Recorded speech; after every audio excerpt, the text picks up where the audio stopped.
Nah Ramadan dibuka untuk itu, dibuka pintu-pintu surga, maksudnya dibuka pendaftarannya bagi yang mau. Makanya caranya puasa di siang hari, malamnya sibuk dengan sholat malam. Sisanya diisi dengan sedekah, baca Quran, bakti orang tua, jenguk orang sakit, umroh, dan segala macam kebaikan. Kemudian,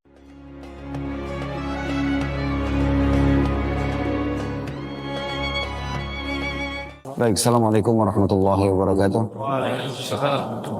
Alhamdulillah, tidak henti-hentinya lisan kita selalu memuji dan memuja Allah atas segala nikmat yang Allah limpahkan kepada kita, terutama nikmat kesempatan. Kita lahir di muka bumi ini Bapak Ibu sekalian memang untuk mengabdi dan beribadah kepada Allah dan tidak ada tujuan lain.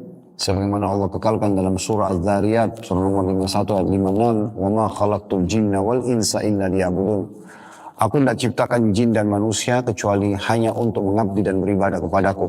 Memang kita di muka bumi ini untuk sholat, untuk puasa, untuk haji dan umrah, untuk sedekah, untuk zikir, berdoa, dan semua jenis ibadah. Sementara makan, minum, tidur, belanja, dan segala macam ini adalah pernak-pernik kehidupan. Jadi sebenarnya harus kembali kepada tujuan utama, dan inilah orang yang beruntung dunia dan juga akhirat. Dan saya yakin Allah subhanahu wa ta'ala memilih kita di antara sekian banyak hambanya untuk mengisi waktu-waktu kita selama 9 hari perjalanan kita ini dengan beribadah di kota suci Madinah Munawwarah dan juga mengerjakan ibadah umrah dan juga memperbanyak ibadah sekaligus puasa di kota Mekah. Alhamdulillah atas nikmat ini. Saya menganjurkan diri saya dan mengingatkan teman-teman sekalian agar memperbanyak doa, terutama mohon agar Allah memanjangkan umur dan sering mengulang-ulang untuk datang ke kota suci ini dan mengerjakan ibadah. Allahumma amin. Lanjutnya kita panjatkan salam hormat kita kepada utusan Allah Nabi besar Muhammad sallallahu alaihi wa alihi wa sahbihi wasallam, sebagaimana Allah telah perintahkan kita untuk mengucapkan salam hormat tersebut, dan tentunya sebagai balas jasa 23 tahun dari masa hidup beliau dihabiskan untuk agama ini, 13 tahun di kota Mekah ini semuanya dengan hinaan, cacian, dan juga puncaknya diusir dari kampung halamannya.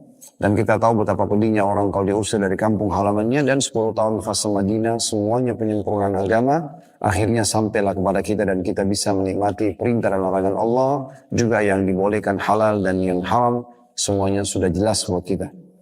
Baik, saya akan bahas Bapak Ibu sekalian karena kami sudah bagikan buku yang Allah mudahkan disusun dari ceramah kami judulnya Dahsyatnya Ramadan. Dan karena kita berada di bulan Ramadan, saya ingin membedah buku ini sebenarnya ya. Kalau Bapak Ibu sudah baca, Alhamdulillah, buku ini dibagi dua kebetulan. Ya, setengahnya adalah susunan dari ceramah kami, setelahnya lagi ditambah karyanya Syekh Utsaimin rahimahullah. Ya, jadi setengah buku ini digabung dari dua. Kalau di buku kami lebih kepada keutamaan, kalau di tulisan Syekh Utsaimin rahimahullah ini tentang masalah fikih-fikih yang berhubungan dengan masalah puasa. Baik Bapak Ibu sekalian, bulan yang sedang kita ada ini bulan yang luar biasa, dahsyatnya dan mulianya. Kalau seandainya kata sebagian ulama ada orang yang meninggal dunia, kemudian diberikan kesempatan hidup dan disuruh pilih, dia akan pilih hari-hari dari bulan Ramadan. Karena dia tahu kemuliaan bulan ini. Orang yang sudah meninggal, dia akan tahu apa saja yang terbaik dari waktu-waktu yang dia harus habiskan selama di dunia. Dan tentunya orang tidak akan mungkin menyia-nyiakan waktunya. Ya, seperti misalnya di masa lalu mungkin banyak kelalaian-kelalaian yang kita sudah lakukan, maka sekarang kita malah isi dengan kebaikan-kebaikan. Ingat, umur kita tidak akan pernah kembali. Umur kita, Bapak Ibu sekalian, adalah umur yang sudah berlalu. Misal ada di antara kita yang hadir umurnya 40 tahun misalnya. Maka itulah umur dia yang sebenarnya. Kedepan kita tidak tahu berapa lagi umur kita. 1 tahun, 1 hari, 1 minggu kita nggak tahu. Kalau Allah masih kasih double seperti umur yang sudah berlalu, misalnya 40 jadi 80 tahun, Alhamdulillah. Tapi belum tentu. Ya, makanya kita jangan selalu ya terengahkan dengan menganggap, saya masih ulang tahun nih. Nah, apalagi mengikuti tradisi orang-orang muslim dengan merayakannya. Sehingga akhirnya mereka terlalaikan seakan-akan masih panjang umurnya ke depan. Padahal tidak ada jaminan. 1 detik, 2 detik, 1 menit, 1 jam kita tidak tahu. Dan perlu saya garis bawahi bahwasanya kalau kita pertemukan Bapak Ibu sekalian antara jumlah orang yang ada di dalam rumah sakit, dari pasien dan semua tenaga medis yang ada di situ, bahkan security-nya dan seterusnya, semua dikumpulkan, tetap orang yang lula lalang di depan rumah sakit lebih banyak. Artinya meninggal dalam kondisi sehat banyak. Jangan pikir nanti kita masih di IGD atau gini baru kemudian kita meninggal dunia. Tidak Bapak Ibu sekalian, setiap saat ajal itu kalau datang maka akan menjemput kita. Kalau orang yang sudah meninggal sekarang ada yang dihidupkan dari kuburan, kemudian diberikan kesempatan, tidak usah sehari, setengah jam aja mereka hidup, maka pasti mereka akan memaksimalkan beribadah. Tidak akan lagi mau cari restoran favoritnya, tidak akan lagi mau cari baju bermerek, tidak akan lagi mau kumpul sama keluarganya. Kalau cuma setengah jam dia dihidupkan lalu dia tahu dia akan mati lagi, saya yakin dia akan memperbanyak istighfar, dia akan banyak sholat, dia akan banyak ibadah apapun. Kalau dia punya uang dari kenyang semuanya akan disedekahkan. Karena dia tahu dia tidak akan pernah hidup. Kalau seorang dokter memvonis, ini contoh yang lain, memvonis seseorang mengatakan maaf menurut ilmu medis umur Anda tinggal sehari saja. Mungkin ya, karena memang menurut hitungan medis ini penyakitnya tidak akan sembuh atau dan segala macam pertimbangan misalnya. Saya yakin orang seperti ini, kalaupun ada orang datang menyampaikan kepada dia, si fulan sedang menggibah kamu, si fulan sedang memfitnah kamu, maka dia tidak akan peduli lagi. Dia tidak akan peduli lagi dengan siapapun yang menyerangnya. Bahkan kalau perlu di saat itu dia berusaha untuk beribadah yang terbaik. Maka kita tidak perlu tunggu vonisan dokter. Karena Allah mengatakan فَإِذَا جَاءَ أَجَلُهُمْ لَا يَسْتَأْخِرُونَ سَاعَةً وَلَا يَسْتَقْدِمُونَ. Kalau ajal mereka datang, maka tidak akan pernah diterlambatkan sesaat dan tidak akan dimajukan sesaat. Siapapun Anda tidak akan pernah terlambat. Di detik itu, di tempat itu, di waktu itu kita akan meninggal. Di hari kiamat Bapak Ibu sekalian, penyesalan akan terjadi pada 3 golongan. Yang pertama, orang-orang kafir, munafik dan orang musyrik. Ini abadi. Penyesalan mereka abadi. Karena mereka masuk ke neraka dalam kondisi khalidina fiha. Kekal selamanya. Dalam siksa itu dan tidak akan pernah ada toleransi. Dalam sebuah hadis kata Nabi SAW, ahli neraka nanti kesakitan, menjerit. Dan mereka terisak-isak dan memohon-mohon kepada penjaga neraka dari kalangan malaikat. Tapi malaikat tidak menjawab mereka selama 40 tahun. Tetap mereka selama 24 jam disiksa. Orang kalau di penjara dunia mungkin digemukin setengah jam, 1 jam udah selesai. Habis itu ada waktu istirahat, ada waktu makan, ada waktu olahraga, ada waktu melakukan banyak aktivitas gitu ya, di penjara. Kalau neraka tidak seperti itu Bapak Ibu sekalian. Semuanya 24 jam siksaan. Tidak pernah berhenti. Jadi orang konyol kalau dia mengatakan tidak apa-apa saya masuk neraka dulu nanti toh saya masuk surga. Ini semua pernyataan karena dia tidak tahu bagaimana dahsyatnya neraka itu. Golongan kedua yang menyesal adalah usatul mu'minin. Orang-orang mukmin yang banyak dosanya. Sehingga timbangan amal antara dosa sama pahala lebih berat dosanya. Ini akan menyesal karena masuk neraka dulu. Dan Allah berfirman tentang hari di akhirat. Yauma inda rabbika ka'alfi sanatin mimma ta'uddun. Satu hari di sisi Tuhanmu nanti di hari kiamat adalah sama dengan 1000 tahun waktu kalian di dunia. Artinya kalau orang mendapatkan jadwal 1 hari masuk neraka, disiksa 1000 tahun kali 24 jam non-stop. Kemudian kata Nabi SAW, setelah 40 tahun malaikat akan menjawab, mengatakan tidak ada toleransi ya untuk kalian. Maka mereka pun memanggil Tuhan mereka Allah. Di mana Allah punya sifat Ar-Rahman, Ar-Rahim, yang maha pengasih dan maha penyayang. Allah itu sangat sayang dengan kita semuanya. Tetapi bagi orang-orang yang mau mendekatkan diri kepadanya, orang-orang yang taat, sifat pengasih dan penyayang tidak berlaku kepada para pembangkang. Ya, sangat bodoh orang kalau terus buat dosa, lalu dia berlindung di sifat Allah, Ar-Rahman, Ar-Rahim. Harusnya dia berada di sifat ya syadidul iqab. Allah maha berat siksaannya. Ya, halimun syadid. Siksaannya sangat menyedihkan, ya, memilukan, menyakitkan. Itu yang harus dipegangi itu ya. Maka orang seperti ini akan dibersihkan dulu di neraka baru masuk ke surga. Kemudian golongan ketiga yang akan menyesal adalah orang-orang beriman yang masuk ke surga. Ini juga ada yang menyesal. Ya, karena apa? Karena mereka yang banyak melalaikan amal-amal saleh. Kesempatan-kesempatan beribadah. Baik sedekah, haji dan umrah, zikir, berdoa, apa saja. Baca Quran selalu dilalaikan sama dia. Maka nanti dia menyesal. Menyesalnya kenapa? Setelah dia masuk surga misalnya. Dia tidak masuk neraka dulu. Dia masuk surga. Kalau kita anggap klaster ya. Kalau ini supaya mudah difahami saja. Kalau di komplek itu ada klaster-klaster. Klaster A sampai klaster Z misalnya. Klaster A beda sama B, B beda sama C. Pokoknya makin tinggi misalnya sampai ke Z itu yang paling leks gitu ya. Ini beda luas tanahnya, beda leks bangunannya, beda fasilitasnya, beda segala macam. Kalau kita gambarkan surga seperti itu, kalau ada di antara kita misalnya lolos masuk surga, dia sudah lolos timbangan amal, amal solehnya lebih berat. Tapi dia masuk ke klaster B misalnya. Contoh, dia dapat D. Ingat, Allah selalu hubungkan surga dengan setelah jannah khalidina fiha. Kekal selamanya di dalamnya. Ini dari dua sisi kita fahami. Sisi yang pertama, kita bahagia karena kita kekal dalam nikmat tersebut. Kepemilikannya abadi. Sekali Bapak Ibu punya istana di surga, maka selamanya jadi punya Bapak Ibu. Di dunia ini kan sementara. Ya, kalau di dunia ini hanya sebentar kita punya kepemilikan. Surat kepemilikan tanah, rumah, kendaraan, itu semua kalau kita meninggal dari warisan. Gitu ya. Berapa banyak orang di antara kita beli rumah, ternyata rumahnya orang lain yang dia yang setengah mati bangun, kita yang nikmatin. Karena dia meninggal dibagi jadi warisan. Tapi kalau di surga, kekal selamanya. Sekali Bapak Ibu dapat istana itu selamanya. Ya, fasilitas itu selamanya. Ini satu sisi. Tapi sisi yang lain, juga kita harus fahami. Makna khalidina fiha, kekal selamanya, maksudnya Anda tidak akan pindah level. Nggak bisa naik lagi. Gitu ya.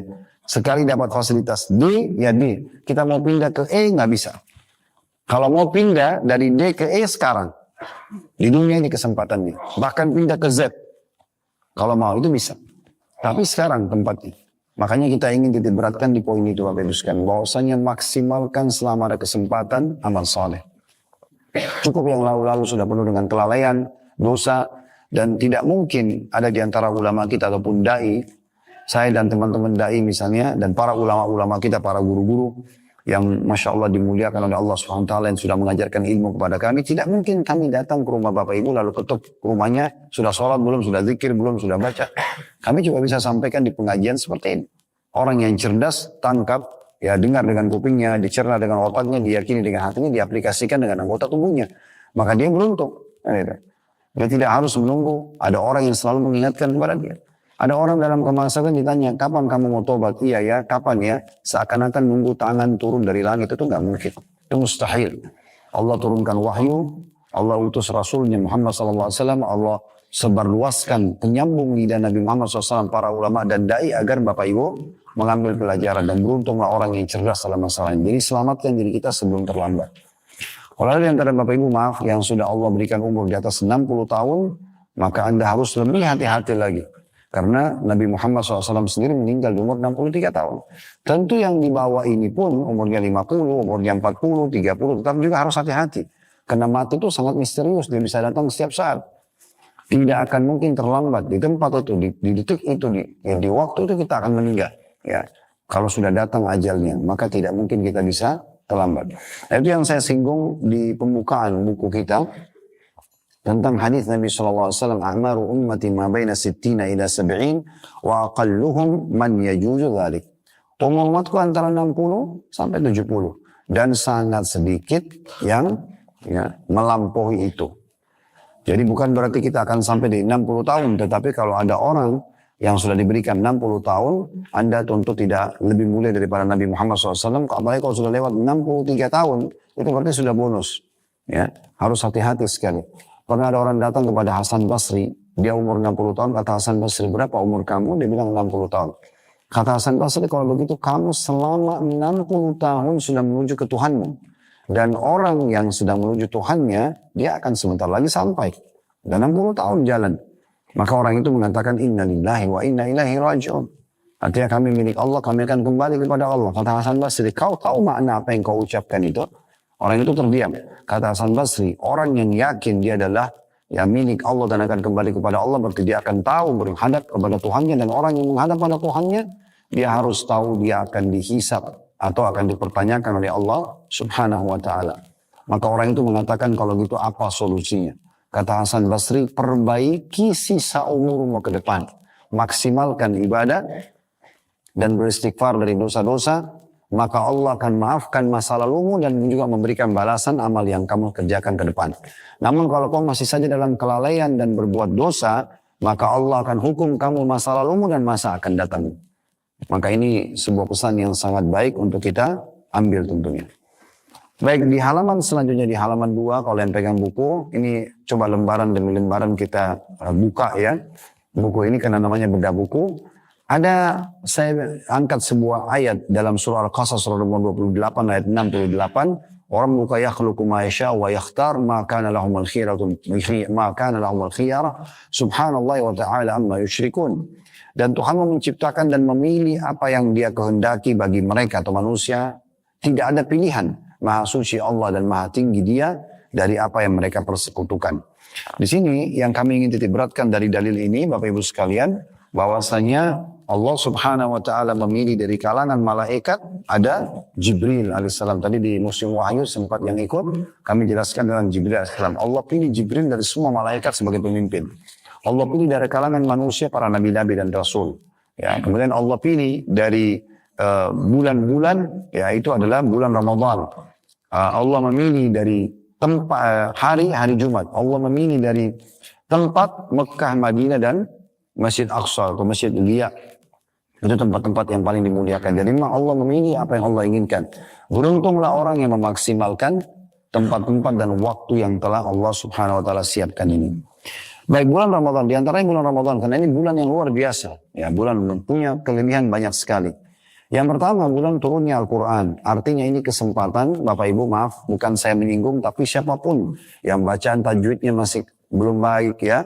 Huruf hijaiyah masih belum bisa fasih, belum bisa bedakan mana tha, mana dzal, mana zai, mana sin, mana shin, mana shad, mana dha. Semua dipukul rata sama. Harusnya baca idza zulzilatil ardu zilzalaha, sewaktu bumi itu ya bergoncang pada hari kiamat. Karena dia tidak bisa bedakan mana dzal, idza dan mana zai, zulzila. Maka dia membaca semuanya dengan sin, isa, sulsila misalnya. Berarti mengubah maknanya, artinya sewaktu bumi bersambung-sambung pada hari kiamat.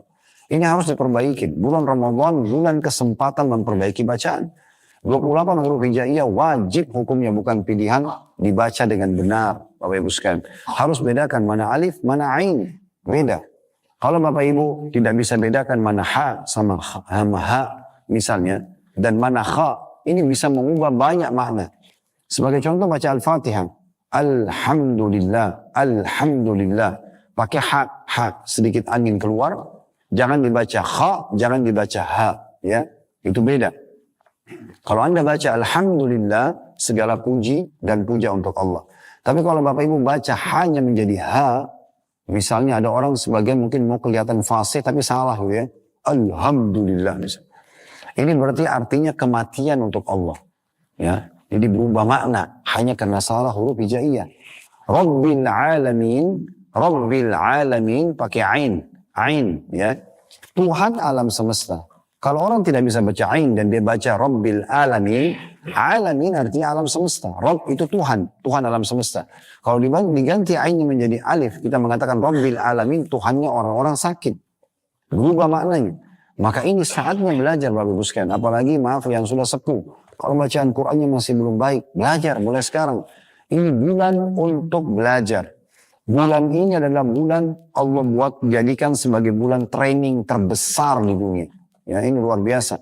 Pengawasnya langsung Allah subhanahu wa ta'ala, stafnya semua para malaikat.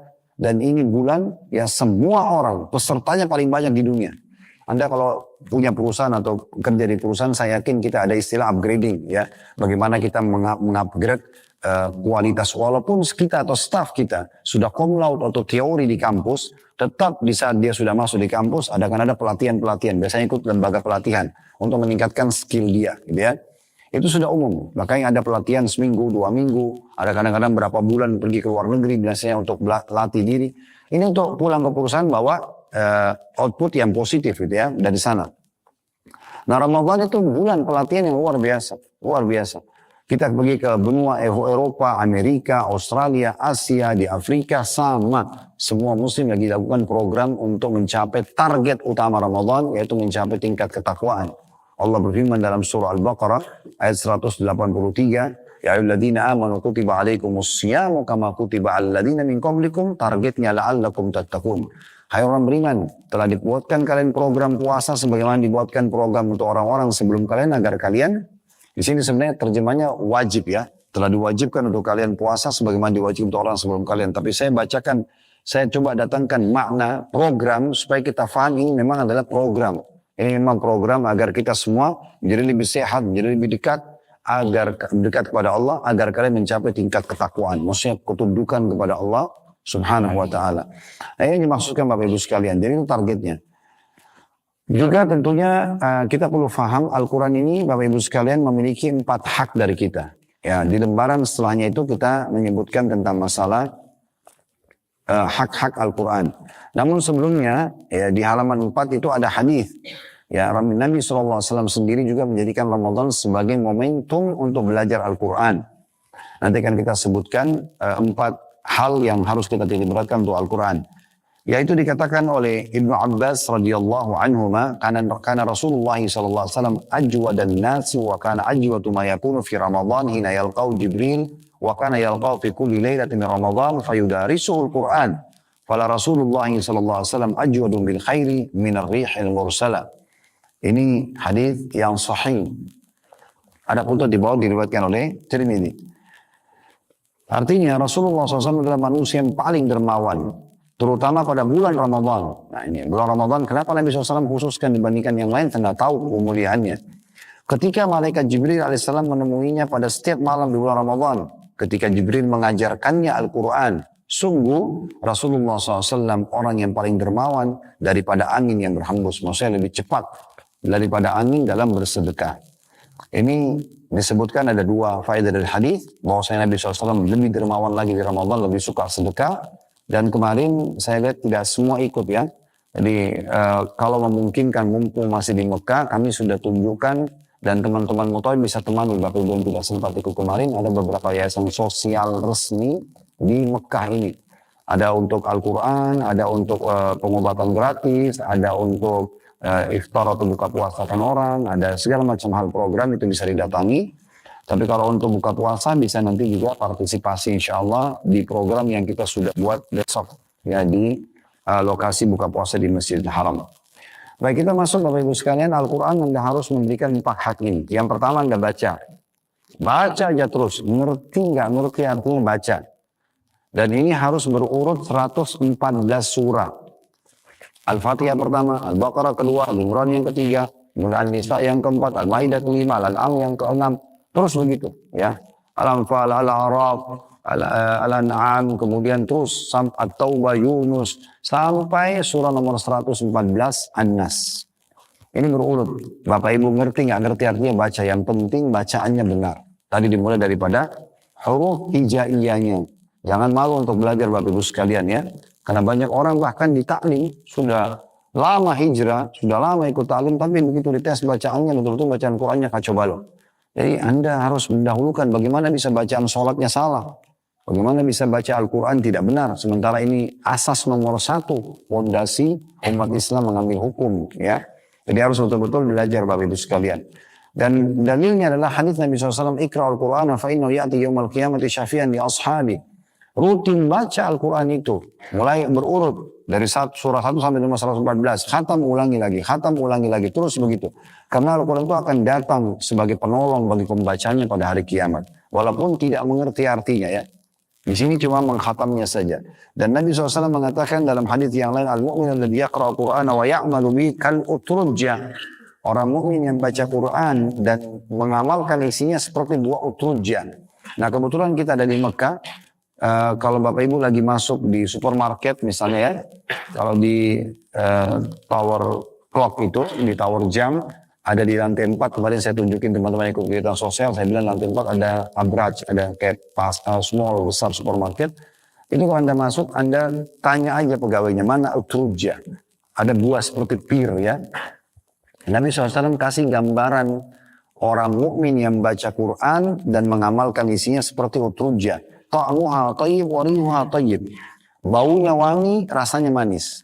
Dia pokoknya mirip dengan pir. Kalau Anda tidak ke sana bisa juga searching di Google buah utrujja, akan keluar fotonya insyaallah ya. Nah ini perumpamaannya. Artinya dengan keimanannya dia manis, kemudian juga dengan membaca Qur'annya, dengan membaca Qur'annya dia baunya wangi, dan dengan mukminnya maka rasanya manis. Wal mu'min alladhi la yaqra'ul Qur'ana wa ya'malu bihi kat-tamra ta'muha tayyibun wa la riha laha. Sementara orang mukmin yang tidak membaca Al-Quran tapi dia mengamalkan isinya Ini seperti buah kurma, tidak ada baunya, tapi rasanya manis, tapi tidak memiliki bau yang wangi. Kemudian hadis yang selanjutnya kata Nabi SAW bagi orang yang mahir dalam membaca. Tadi saya bilang usahakan mahir mulai dari huruf hijaiyah. Setelah itu dikembangin dengan mempelajari ilmu tajwid. Itu tidak lama kok ya. Yang mana idgham, mana ikhfa. Ini harus belajar, bukan pilihan Bapak Ibu sekalian. Harus, hukumnya wajib belajar. Kata Nabi SAW, al-mahiru bil-Qur'ani ma'as safaratil kiramil barara. Walladhi dhakkara Qur'ana wa yatata'ta'u fihi wa huwa alaihi syaqun lahu ajran. Seorang yang lancar membaca Al-Quran akan bersama dengan para malaikat yang mulia dan senantiasa selalu taat kepada Allah. Jadi kalau Bapak Ibu mahir membaca Al-Quran, maka Anda kedudukannya sama dengan malaikat-malaikat yang patuh kepada Allah. Dan orang mukmin yang baca Quran sementara dia memiliki kesulitan, terbata-bata, maka dia akan mendapatkan 2 pahala. Maksudnya didobelkan. Dan setiap huruf yang Bapak Ibu baca dicatat 10 pahala. Kata Nabi SAW, man qara harfan min kitabillah falahu bihi hasanah. Siapa yang baca satu huruf saja dari kitabullah dikasih 1 pahala. Wal hasanatu bi asyri amsalih, dan 1 pahala akan dilipat gandakan 10 kali lipat. Coba bayangkan ya, baca ayat kedua saja dari Al-Fatihah. Ayat pertama kan Bismillahirrahmanirrahim. Ayat kedua, Alhamdulillahirabbil alamin. Alhamdulillah, alif lam ha mim dal. Alhamdulillah, baru alhamdu, alif lam ha mim dal, 5 huruf berarti 50 pahala. Lillah, kalau dalam bahasa Arab Bapak Ibu sekalian kalau ada tasydid, ya, itu berarti double huruf. Lillah itu kalau kita lihat tulisan dalam Al-Quran, lam, ha, cuma 2 lamnya. Sebenarnya dia 3 lamnya. Tapi dalam bahasa Arab untuk meringankan orang menyebutkan, maka disatukan lalu dikasih tasydid. Itulah lillah. Berarti dia 4 huruf ini, lillah itu. Artinya 40 pahala.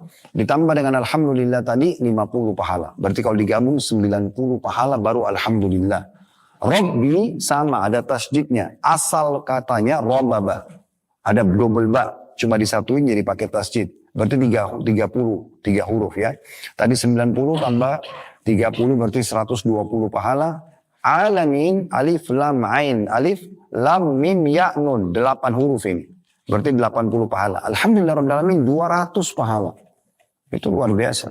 Para ulama salaf di saat tiba Ramadan begini, mereka tidak pernah berhenti membaca Al-Quran. Imam Syafi'i mengkhatam 1 hari 2 kali.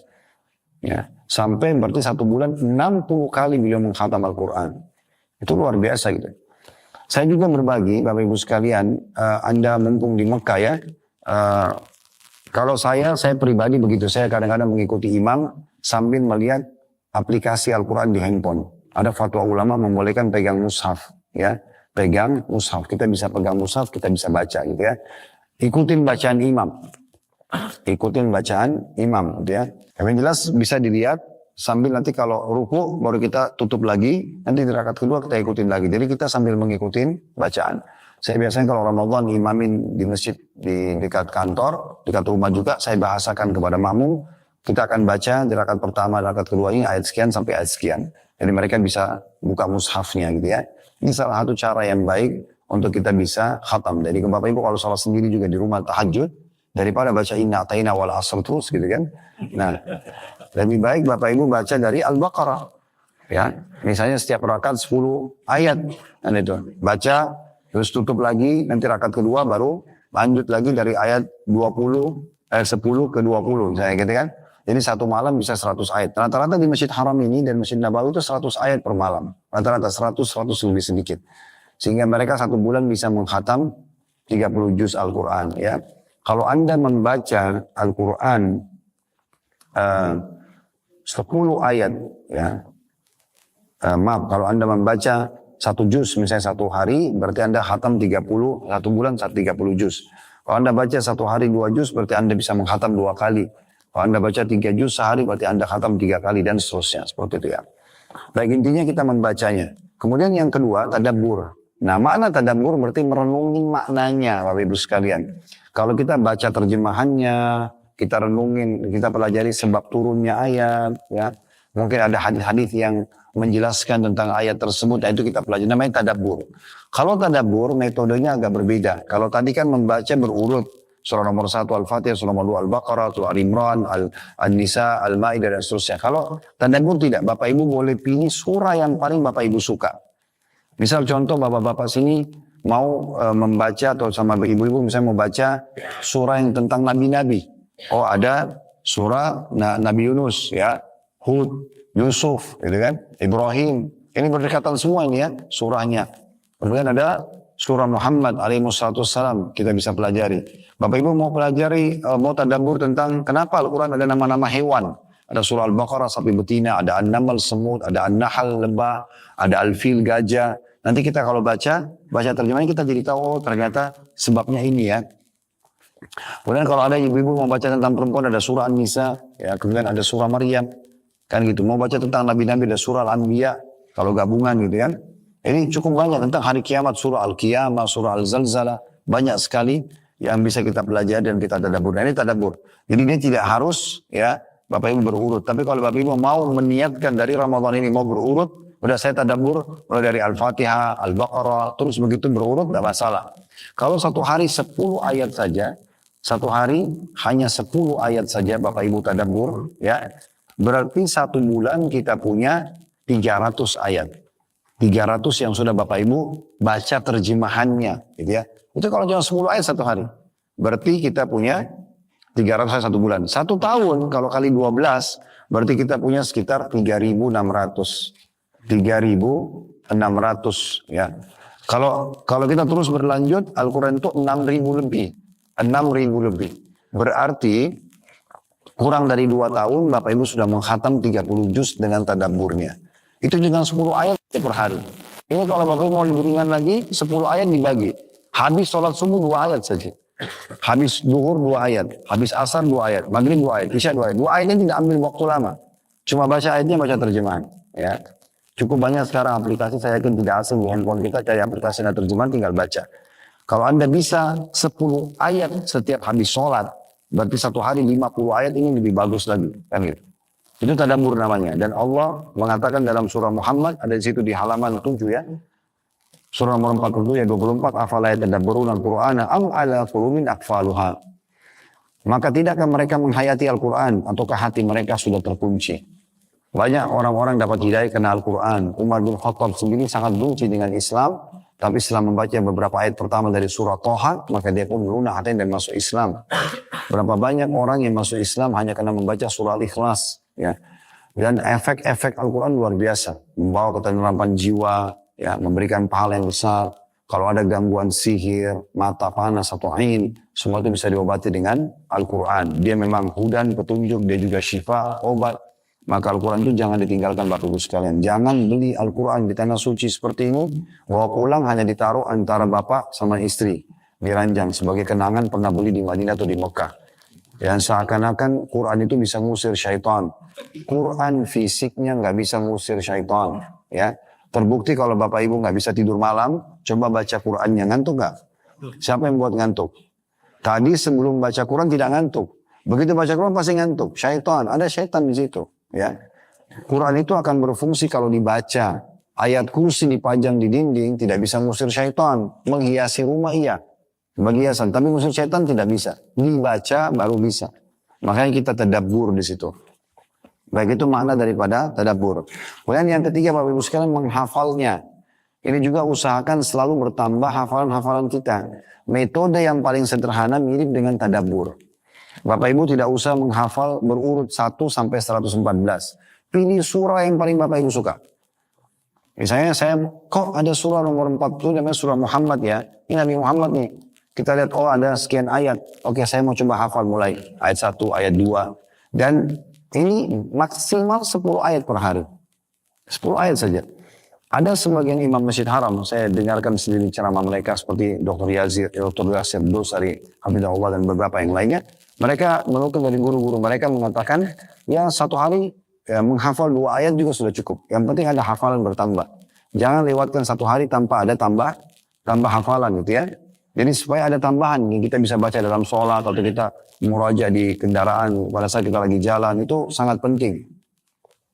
Nah, metode menghafal, kalau Bapak Ibu hafal 10 ayat per hari dengan cara membagi tadi subuh 2 ayat, duhur 2 ayat, asar 2 ayat, maghrib 2 ayat, asya 2 ayat. Berarti Anda punya 10 ayat per hari.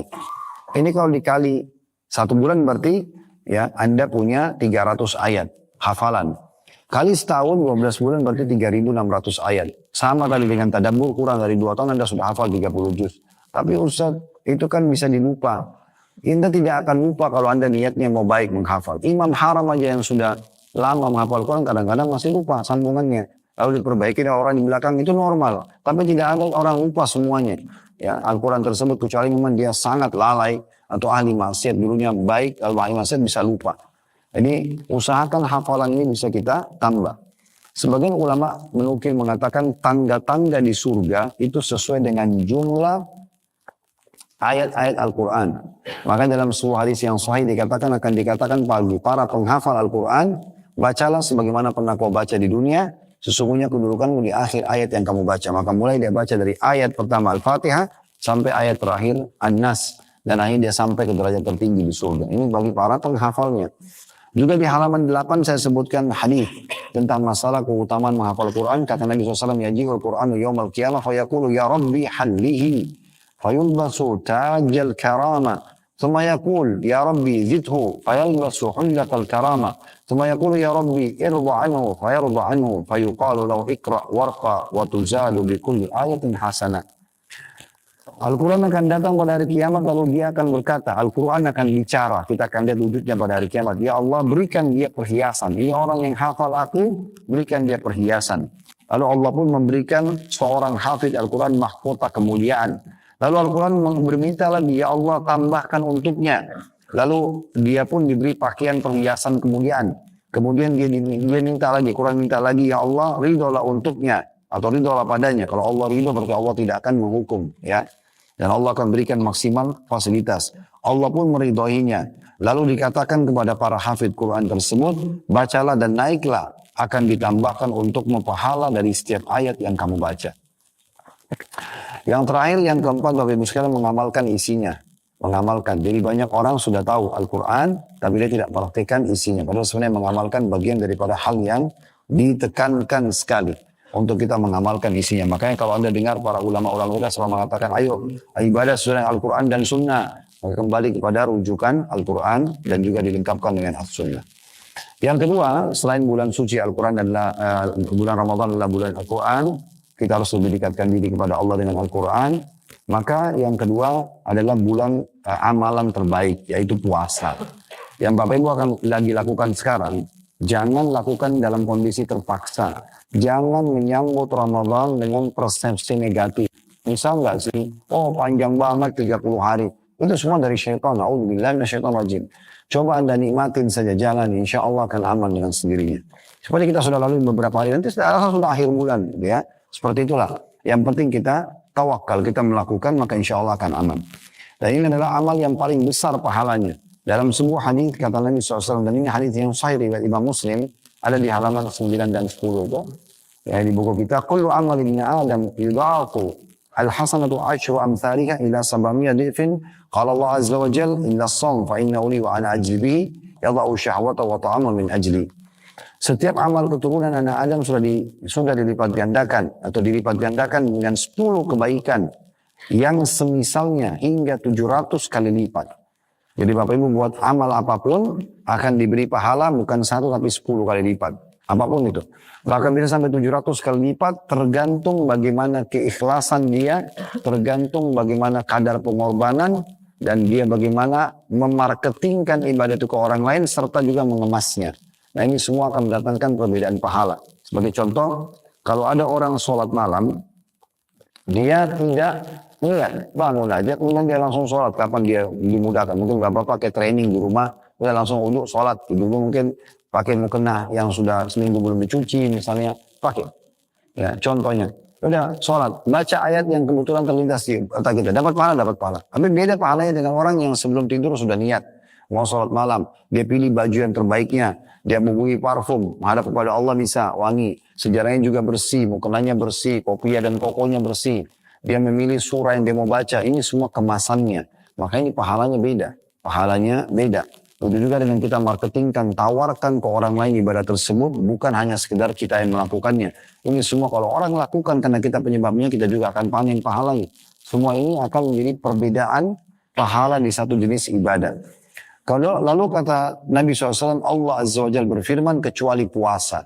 Semua ibadah lain bisa dipahalkan sampai 700 kali lipat kecuali puasa. Artinya puasa lebih dari 700 kali lipat.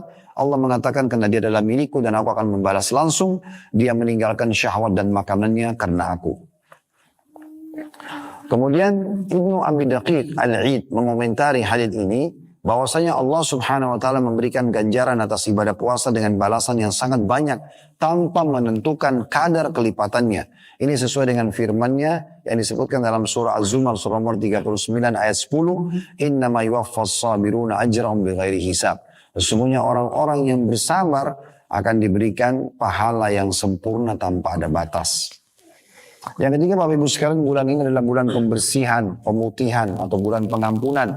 Sesuai dengan sabda Nabi SAW, kalau Anda penuhi syarat ini, ya, man shama ramadhana imanan wa ihtisaba, ghufira lahu ma taqaddama min dhanbi. Siapa yang puasa Ramadan karena keimanan, yakin perintah dari Allah dan mengharapkan pahalanya, maka akan dibersihkan dosa-dosanya yang lalu.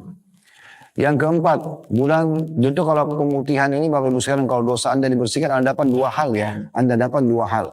Yang pertama, Anda tidak akan dihukum karena dosa itu, kalau sudah diputihkan, itu maksudnya dalam bahasa agama kita diampuni. Dan yang kedua, fasilitas yang tertahan karena dosa itu akan dikembalikan. Makanya Nabi Adam AS waktu memakan buah yang dilarang, lalu kemudian dia taubat kepada Allah, dia mengatakan, "Ya Allah, apakah kalau aku taubat kepadamu, engkau akan kembalikan aku ke surga?" Kata Allah, "Iya." Karena taubat, diampuni dosa, maka mengembalikan pada fasilitas yang pertama. Nabi Adam bukan minta untuk dikembalikan ke surga, tapi beliau memohon ampun karena sudah tahu permohonan ampun ini akan membuat kembali fasilitas yang sudah tertahan. Yang keempat, bulan yang penuh dengan berkah dan rahmat, maksudnya berkecukupan. Di Ramadan kita sudah berapa hari? Berlalu berapa hari? Bagaimana kita pada saat buka puasa? Makan sedikit sudah kenyang. Kadang-kadang bahkan sahur kita sudah tidak mampu makan, itu cuma makan sedikit kan itu. Keberkahan Allah kasih. Waktu terasa panjang sekali, gitu kan? Itu keberkahan semuanya supaya kita bisa maksimalkan dalam ibadah. Rasulullah SAW bersabda pada saat Ramadan datang di masa hidup beliau, "Qad ja'akum syahrul Ramadan syahrul mubarak." Ternyata bulan Ramadan pada kalian bulan yang penuh dengan keberkahan. Iftaradallahu alaikum siyamah. Allah telah mewajibkan kalian untuk berpuasa di dalamnya. Lalu beliau sebutkan keutamanya ini sekaligus masuk keutamaan yang kelima, keutamaan yang keenam, dan keutamaan yang ketujuh. Yaitu, fihi yuftahu fi abwabul jannah. Di Ramadan khusus iklan resmi. Dibuka pintu pendaftaran masuk ke surga. Yang kita sekarang masih ada dalam masa pendaftaran ini.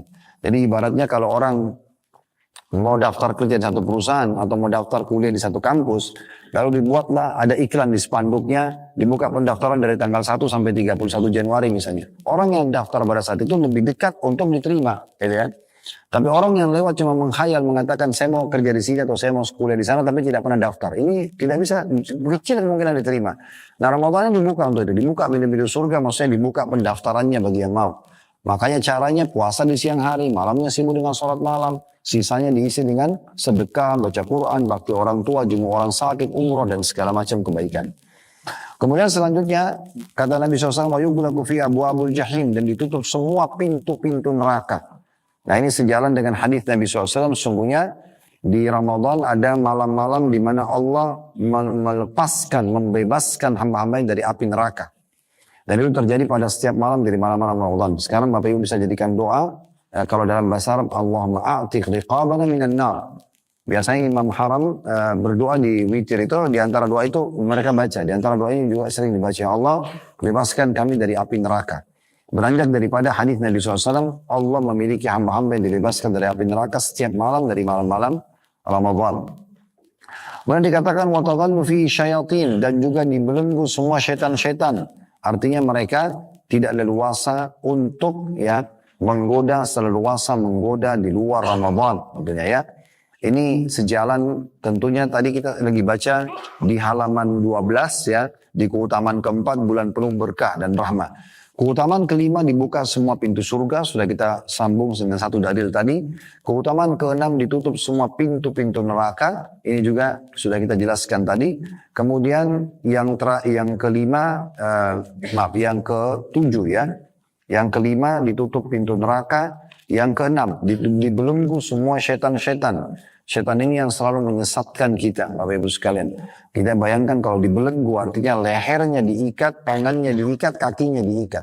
Kalau kita ibaratkan kita sedang lomba lari dengan rival kita, lawan kita, dan dia dibelenggu, maka kita dengan sangat mudah menang. Ya, kita dengan sangat mudah bisa menang, gitu ya. Harusnya kita pahami masalah ini. Dan jangan nanti setelah Idul Fitri, ya kita sudah 1 bulan jaraknya sama syaitan. Begitu belenggunya dibuka, Bapak Ibu nunggu syaitannya. Iya.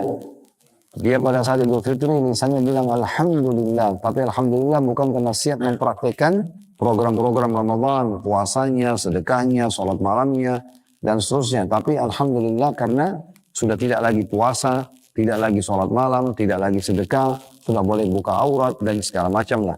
Atau membuka pintu-pintu maksiat. Maka ini berarti tidak sejalan dengan tujuan utama Ramadan. Kemudian dikatakan fihi lailatul khairu min alfi syahr, dan pada bulan itulah ada bulan lebih baik daripada 1000 bulan. Nah, ini sudah kita jelaskan dan kita tentu Bapak Ibu sudah tahu tentang masalah ya Lailatul Qadar. Walaupun dia berada di 10 terakhir Ramadan, di malam-malam ganjil, tapi ada sebagian ulama meniberatkan orang kalau tidak mempersiapkan diri dari awal Ramadan, tidak berusaha minta doa agar diberikan Lailatul Qadar, tidak tulus, maka mungkin luput dari dia. Semua orang akan melalui Lailatul Qadar, semua orang akan melalui Lailatul Qadar, tapi siapa yang dapat taufik beribadah di malam itu?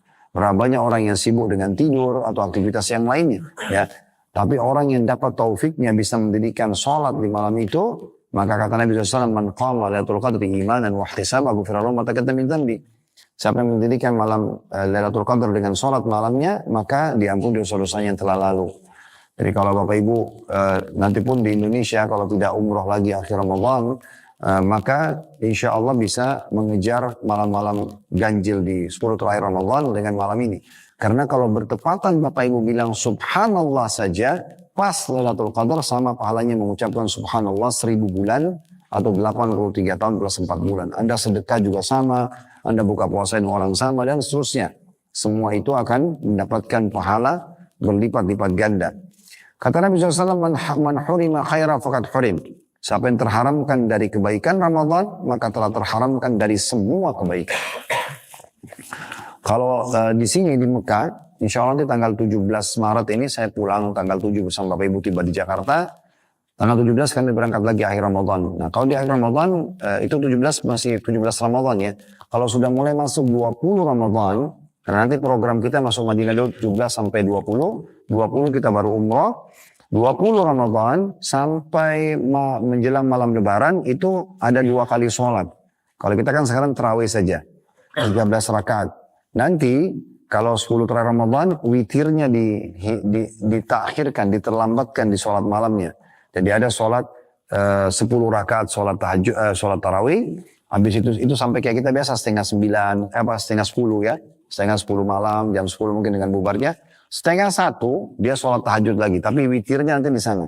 Ya, sekitar 13 rakaat. Berarti nanti ya, jumlahnya menjadi 23 rakaat. Itu karena menghidupkan malam-malam 10 terakhir dari Ramadan.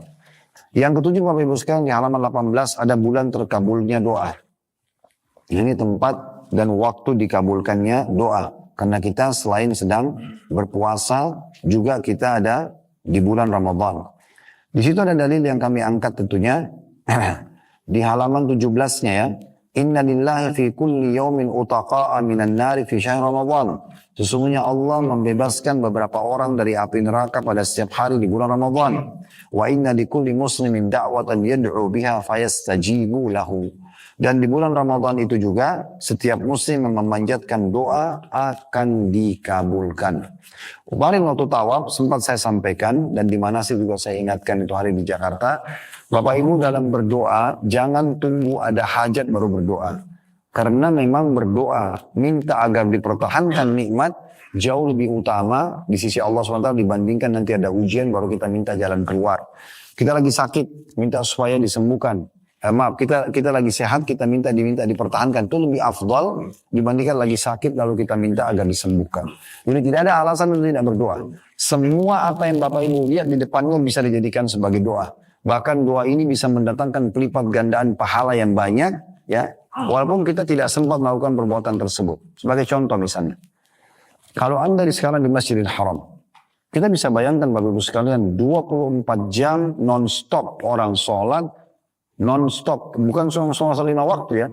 Karena setiap saat orang masuk tawaf, orang masuk sholat sunnah di belakang makam Ibrahim, orang sholat tahiyat masjid, orang sholat luar biasa 24 jam. Tawaf juga, sa'i juga. Kalau Bapak Ibu cuma bilang, oh Masjid Haram bagus ya, atau besar ya, misalnya ramai jemaahnya. Berapa banyak pahala yang dapat oleh Raja Saudi yang mengurus masjid ini?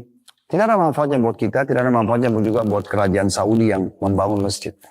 Tapi Anda bisa tunggangi kesempatan emas doa ini untuk meraih pahala sama dengan mereka. Coba renungi baik-baik berapa menit ke depan, berapa detik saja ya. Ini hadis luar biasa. Kata Nabi SAW, manusia 4 tingkatan. Tingkatan pertama yang paling baik, kata Nabi SAW, afdhalul manazil. Kedudukan yang paling tinggi di sisi Allah adalah orang yang Allah kasih 2 hal, ilmu dan harta. Sudah pintar agama, kaya raya. Lalu dia habiskan keduanya di jalan Allah. Ini orang yang paling baik.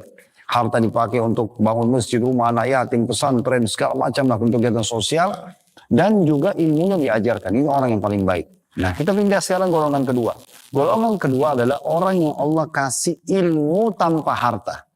Dia tahu teorinya bangun masjid itu besar pahalanya, anak yatim besar pahalanya, dia tahu. Tetapi dia cuma punya teorinya, dia nggak punya hartanya.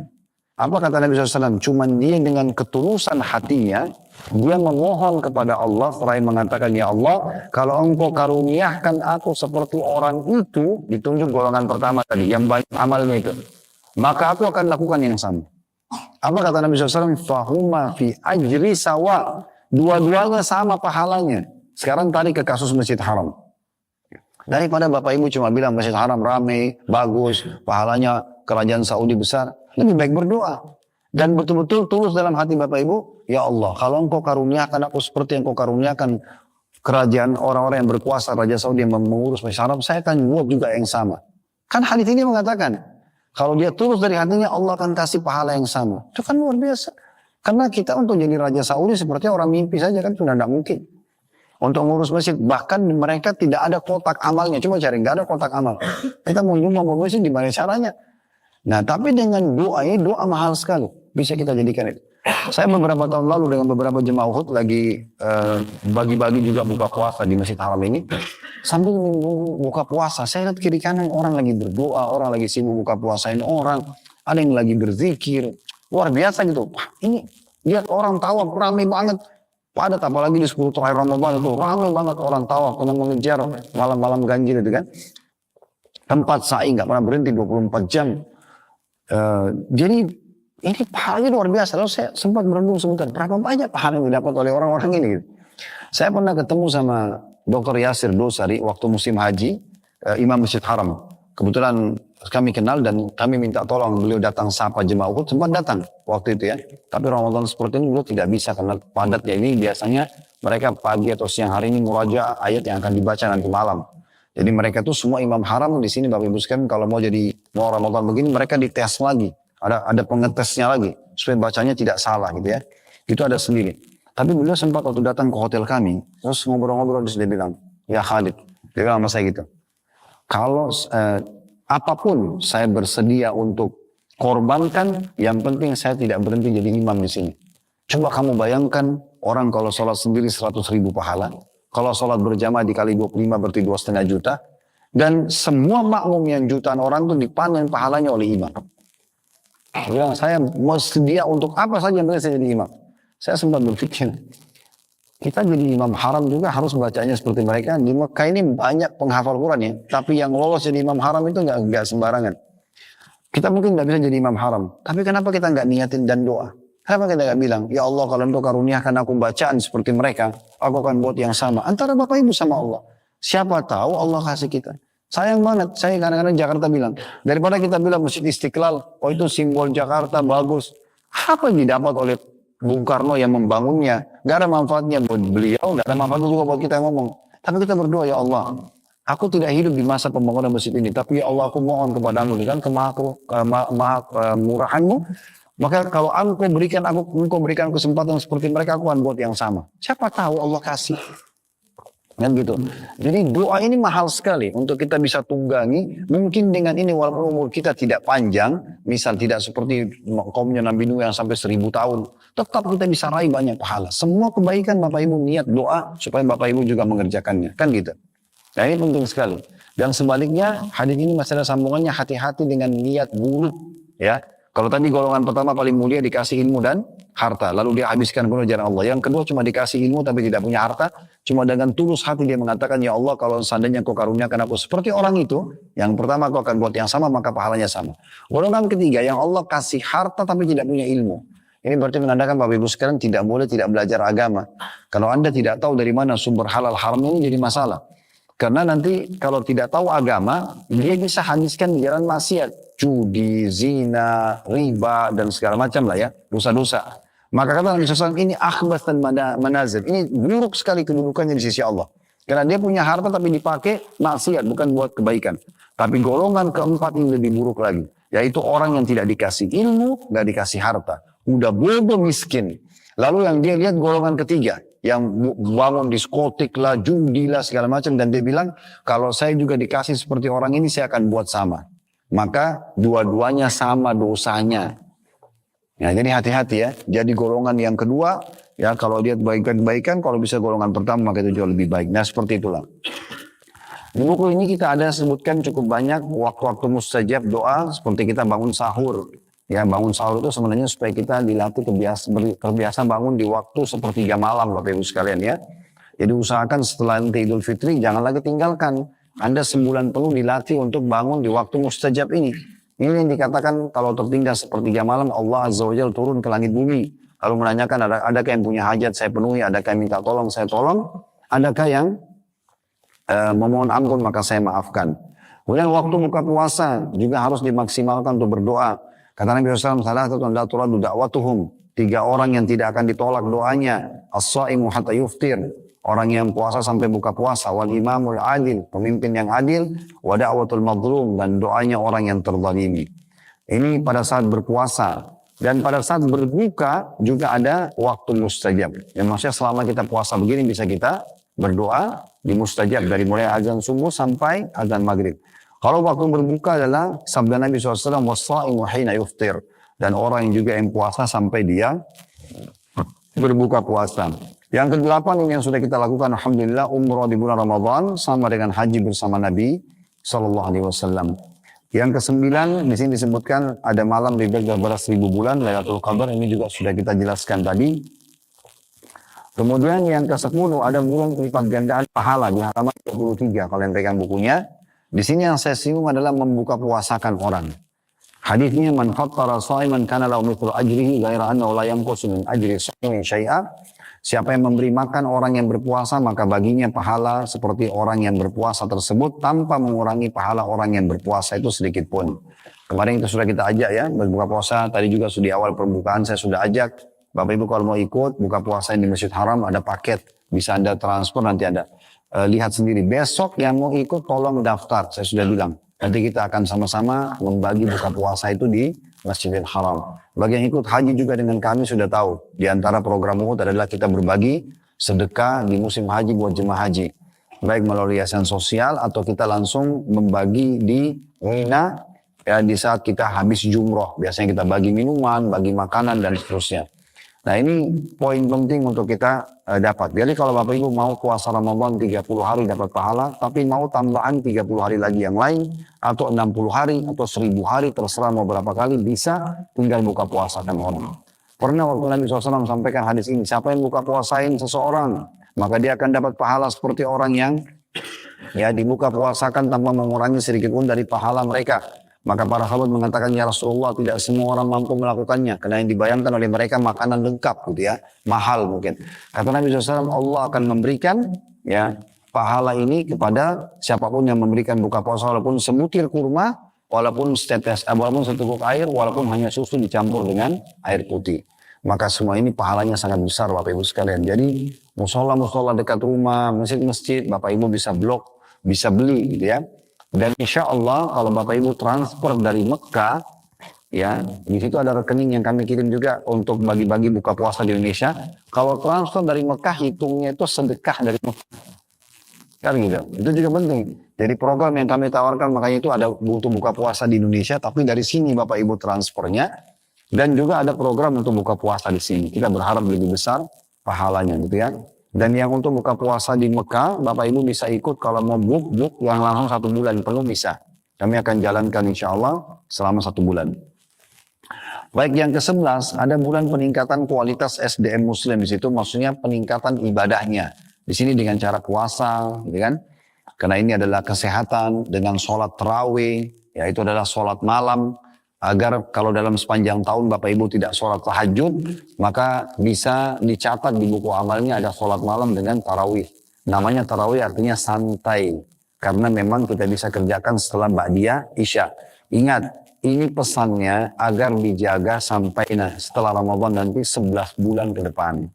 Tentu tarawih tidak dikerjakan lagi setelah Idul Fitri. Tidak lagi dikerjakan setelah ba'diyah isya. Tapi kita dibiasakan bangun di waktu sahur, tujuannya agar kita hidupkan sholat malam di situ. Kemudian yang ketiga iktikaf, mengikat diri di masjid. Paling ideal kalau iktikaf Bapak Ibu sekalian itu dari puasa 20 sampai selepas sholat Idul Fitri. Sampai selepas sholat Idul Fitri itu yang paling afdal. Tapi kalau tidak Bapak Ibu bisa berapa waktu pun tidak ada masalah. Misalnya hanya duhur ke asar, hanya maghrib ke isya. Pokoknya kita masuk ke masjid niat iktikaf. Nah itu juga bagian dari hal yang dianjurkan. Dan Nabi SAW iktikaf di 10 terakhir Ramadan. Kecuali di akhir hidup beliau iktikaf selama 20 hari. Begitu juga para istri-istri beliau, semuanya Bapak Ibu sekalian beriktikaf setelah meninggalnya Nabi SAW. Begitu juga dianjurkan untuk memperbanyak sedekah. Ini juga skill ya. Jadi kalau orang mau kaya, maka sebenarnya sedekah pangkal kaya. Ingat, kita beda sama kapitalis. Kapitalis mengatakan menabung pangkal kaya. Kalau Islam mengatakan sedekah pangkal kaya. Tidak akan pernah ketemu selamanya. Kalau nabung berarti kita tahan. Kalau sedekah berarti kita keluarkan. Nah makin banyak kita keluarkan, maka makin banyak datangnya. Nah seperti itulah teori dalam agama. Jadi nggak bisa ketemu. Kalau Bapak Ibu tarik teori-teori ini, apalagi teman-teman yang pernah sekolah di barat, biasanya begitu ya. Bagaimana caranya menabung sehingga lebih banyak. Makin besar angka tertulis secara kuantitas di rekening, maka makin dianggap punya kekayaan. Sebenarnya bukan seperti itu. Ada satu prinsip dasar yang saya pegang dalam hidup saya Bapak Ibu sekalian. Saya selalu yakin, kalau kita menjaga kualitas, kuantitasnya datang. Kualitas ini adalah jaga kehalalannya, jaga sedekahnya. Kuantitasnya datang. Datang dengan sendirinya. Saya pernah satu kali untuk melatih diri supaya harus bisa terbiasa memberi dan mengeluarkan ya. Dan Bapak Ibu yang misalnya selama ini baru mengeluarkan 5 real, 10 real, coba belajar 50 real, coba belajar 100 real. Yang selama ini keluarin cuma 5 ribu, 10 ribu rupiah, coba 50 ribu rupiah. Kita tidak akan pernah bisa meningkat lebih besar kalau tidak melatihnya. Gitu ya. Dan tentu saja makin besar, maka makin besar juga balasan dari Allah Subhanahu wa Ta'ala ya. Maka kita harus latih nih Bapak Ibu sekalian untuk membiasakan diri. Saya pernah pulang dari pengajian, dari satu pengajian, saya terima amplop cukup tebal. Saya tidak sempat buka gitu ya. Saya kok tebal banget ini amplopnya. Saya lagi pulang dari pengajian, lewat di satu jalan ada satu ibu lagi minta mengemis di pinggir jalan. Maka saya bilang, hari ini saya harus melatih diri saya. Saya ambil amplop saya kasih langsung semuanya. Saya nggak mau buka gitu. Nggak mau buka sama sekali. Udah kasih, jalan langsung. Itu was-was syaitan luar biasa itu. Kenapa nggak ambil saja satu lembar? Kenapa nggak lihat dulu isinya? Macam-macam. Tapi kita harus lawan. Subhanallah, begitu saya lewat, sudah lewatin orang itu, sudah saya pokoknya sudah selesai, saya mau lupain itu karena Allah. Saya harus latih untuk bisa keluarkan sesuatu yang besar gitu ya. Saya jaraknya tidak jauh gitu. Pasti di restoran, itu penuh restoran. Tempat kami penuh konsumen yang datang belanja. Ada orang yang sudah utang sekian tahun, nggak pernah bayar, datang tiba-tiba bayar utangnya. Dan sekian banyak solusi yang Allah SWT datangkan. Bahkan penyakit bisa disembuhkan dengan bersedekah. Kata Nabi SAW, Da'ul mardakum bisadaqah, obati penyakit kalian dengan sedekah. Ya. Jadi sebelum berobat medis, coba sedekah dulu, baru kemudian ikhtiar obat medis. Itu salah satu hal yang bisa kita jadikan sebagai teori. Dan ini sudah kami jelaskan di materi tentang masalah dahsyatnya sedekah. Gitu ya. Itu luar biasa. Sedekah itu adalah ujian dari Allah Subhanahu wa Ta'ala. Apakah kita percaya dan yakin bahwasanya yang menyuruh kita kaya raya adalah Allah Subhanahu wa Ta'ala ini akan memberikan balasan atau tidak? Ini kalau kita melihat waktu kita kena terbatas, maka saya akan menjelaskan Bapak Ibu surah Al-Baqarah, surah nomor 2 ayat 261 sampai 274. Saya berharap tolong dijadikan sebagai bahan tadabbur ya. Karena ini bagian daripada bahasan sedekah. 261 sampai 274 surah Al-Baqarah. Panjang lebar dan jelas sekali terjemahannya. Allah suruh kita sedekah ikhlas karena Allah. Allah suruh tidak boleh menyakiti pemberi, orang penerima, tidak boleh menyebut-nyebut pemberian, gitu kan? Tidak boleh memilih-milih hasil panen yang buruk lalu disedekahkan, padahal kita sendiri tidak mau mengambilnya. Semua ini disebutkan syarat-syarat dan balasan-balasan yang akan Allah kasih karena bersedekah. Nah, di bulan Ramadan kita sangat dianjurkan agar terbiasa untuk sedekah. Makanya dikatakan ini salah satu skill ya spiritual yang harus kita jaga. Beri Bapak Ibu sekalian, makin besar Anda kasih, maka makin besar juga datang dari Allah Subhanahu wa taala. Kalau mau dapat ikan paus, pakai kapal tanker ya. Tidak mungkin pakai kail kecil atau jala kecil, itu nggak mungkin ya. Kadang-kadang kotak amal masjid lewat dan dikasih 2.000 sama 5.000 rupiah. Minta sama Allah kesehatan, keturunan, keselamatan dan segala macam hal dengan 2.000 rupiah ya. Dan itu nggak mungkin. Kemudian yang ke-12, ini sudah akhir-akhir ya. Yang ke-12 di halaman 30 ya. Itu tentang masalah bulan pengaturan waktu. Jadi sebenarnya memang Allah Subhanahu wa taala memudahkan kita untuk bisa memanage waktu kita dalam ibadah. Bagaimana kita mengatur dunia dan akhirat kita dengan bulan Ramadan. Dan itu tentu kita bisa atur. Ramadan puasanya tidak harus membuat kita bermalas-malasan, merasa letih. Ingat, persepsi negatif akan memunculkan hal yang negatif. Kalau kita mengatakan saya tidak kuat, saya lemas, saya haus, maka akan begitu. Tapi kalau kita semangat tidak akan ada masalah. Ya itu tergantung daripada niat dan sugestinya. Nah kita dibuat supaya Ramadan ini bisa mengatur waktu kita. Ya, kapan kita makan, porsi makannya, bagaimana kita mengatur ibadah, bagaimana kita membagi antara akhirat kita dengan dunia kita. Kalau kita lagi di Indonesia lagi kerja, sini kebetulan kita lagi libur semua kerja. Tapi teman-teman kalau lagi pulang mungkin kerja, lagi puasa, tetap aja bisa memanage waktu. Nah itu bagian daripada keberkahan Ramadan. Yang ke-13 di halaman 31 itu bulan peredam syahwat. Nah di sini saatnya teman-teman sekalian kita mengontrol syahwat kita dari hal-hal yang haram. Kalau sesuatu yang halal saja, misalnya makan, minum, ya, kemudian hubungan biologi suami istri, tidak boleh di siang Ramadan, apalagi yang haram. Jadi kita dilatih untuk terbiasa mengontrol itu tentunya.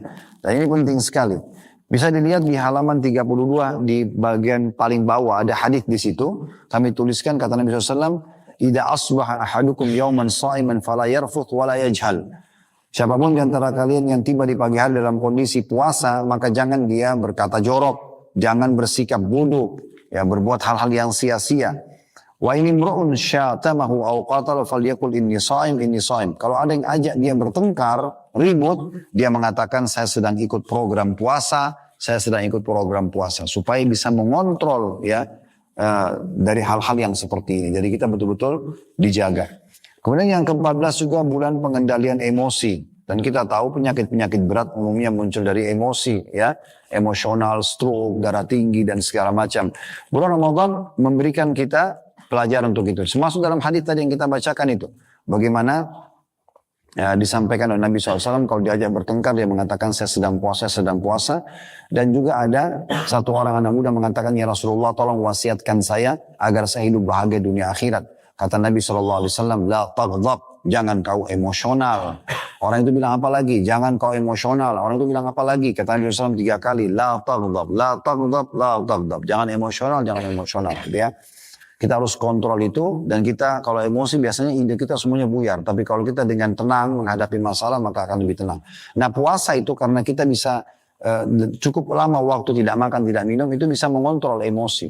Bisa mengontrol emosi seseorang. Itu juga bagian daripada efek Ramadan. Kemudian yang ke-15 bulan pembentukan kepedulian ya, sosial ya.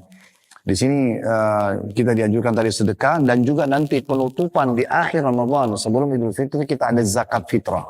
Nah zakat fitrah fungsinya Bapak Ibu sekalian yang kita keluarkan dari makanan pokok kita.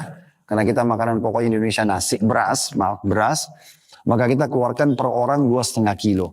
Semua yang ada di rumah wajib dikeluarkan oleh kepala rumah tangga. Misalnya bapak-bapak sini wajib, ada istri, ada 2 anak, maka istri dan anak juga dibayarkan. 2,5 kilo dia, 2,5 kilo istri, 2 kilo anak, dua-duanya. Kalau ada pembantu di rumah juga pembantu kita yang keluarkan zakat fitrahnya karena dia tinggal serumah dengan kita.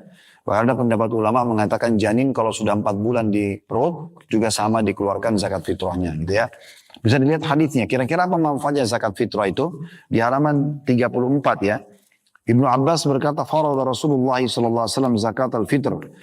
Rasulullah SAW telah mewajibkan zakat fitrah untuk mensucikan, ya, tuhratan lis-shaim, mensucikan orang-orang puasa minal lagwi war rafathi wa tu'matan lil masakin, untuk membersihkan orang yang puasa dari perkara sia-sia dan perkara yang keji, dan sebagai makanan bagi orang-orang miskin. Man addaha qabla salati fa hiya zakatun maqbulah. Siapa yang mengeluarkan sebelum salat Idul Fitri maka dia adalah zakat yang diterima. Wa man addaha ba'da shalah fa hiya sadaqatun minas sadaqat. Siapa yang mengeluarkan setelah salat Idul Fitri maka dihitung sedekah secara umum. Tapi esensinya adalah zakat fitrah untuk mensucikan diri kita. Ya, pensucian diri di sini dan melahirkan kepedulian untuk kita berbagi kepada orang-orang miskin. Jadi ternyata dengan puasanya kita baru tahu, oh ada orang-orang yang tidak makan seharian, mereka kelaparan, bagaimana susahnya orang kalau haus ya. Sehingga kita munculkan kepedulian, kita setelah tidak puasa, kita berbagi kepada orang-orang. Yang ke-16, bulan pola hidup dan makan sehat gitu ya. Ini seperti hadis Nabi SAW, la tazalu ummati bi khairin ma'ajjalul iftara wa akharus sahur. Umatku akan selalu atau manusia selalu dalam keadaan baik selama mereka menyegerakan buka puasa dan menerlambatkan sahur. Berarti di sini ada pola yang kita atur ya. Jadi kita harus tetapkan cara yang sesuai dengan perintah agama. Kalau Bapak mau berdoa sebelum azan. Azan berhenti berdoa sudah. Ya, kecuali kita baca bismillah buka puasa itu sunnahnya. Jadi sebelum azan kita berdoa. Ya. Nanti yang azan itu bukan saatnya berdoa. Saatnya bismillah ambil kurmanya makan. Dan sunnahnya bisa dilihat di halaman 36. Ada hadis yang kami angkat di situ. Ya, karena Nabi SAW yuftiru qabla an yusalli ala rutabat. Nabi SAW kalau berbuka puasa sebelum sholat maghrib dengan rutab, kurma basah. Ya, ini pertama. Jadi bukan air putih dulu, memang kurma. Makan, walaupun sedikit, makan kurma dulu. 1 butir, setengah butir dimakan, ya. Dikatakan fa'il lam takun rutabat fatumairat. Kalau tidak ada kurma basah, maka dengan kurma kering. Fa'il lam takun tumairat hasawati mimma. Dan kalau bukan kurma kering juga, kalau kurma kering juga tidak ada, maka beliau meminum seteguk air atau beberapa teguk air gitu ya. Ini urutannya. Jadi baca bismillah, tangan kanan makan kurma dulu, baru kita minum air gitu ya. Nah setelah kita makan dan minum, walaupun cuma sebutir kurma sama minum air, baru kita baca dhahabadz dzama, telah hilang rasa haus, wabtallatil uruq, dan telah basah urat-urat saraf, urat-urat, wasabatal ajru insyaallah, dan telah tercatat pahala insyaallah. Nah ini anjuran juga yang kita bisa lakukan. Begitu juga dengan sahur Bapak Ibu sekalian. Usahakan kita sahur walaupun hanya dengan air. Kalaupun kita telat sekali ya, misalnya tidak sempat makan, maka kita boleh makan kurma atau kita makan yang ringan saja. Sahur itu tidak harus makan yang berat. Makan berat itu antara buka puasa setelah takjil, kurma sama air misalnya sama sedikit makanan, kemudian sholat maghrib baru kita main course-nya, habis itu kita istirahat saja. Ya, kalaupun butuh makan, maka makan juga. Tapi jangan sampai menganggap buka puasa dan sahur ajang balas dendam. Ya.